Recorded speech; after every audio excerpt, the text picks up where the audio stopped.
Hi! In front of me is CAT S75 and today I would like to show you how you can change the food apps on this device.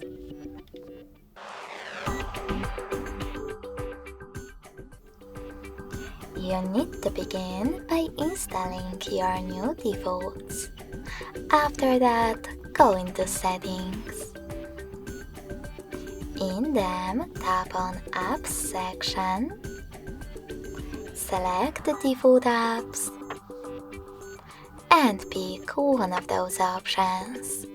I want to change my browser, so I have to tap on Browser app, tap on Opera Mini in order to apply it,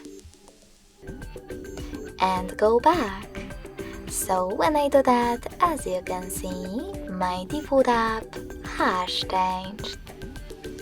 Thanks so much for watching. If you enjoyed this video, smash that like button, comment, and subscribe.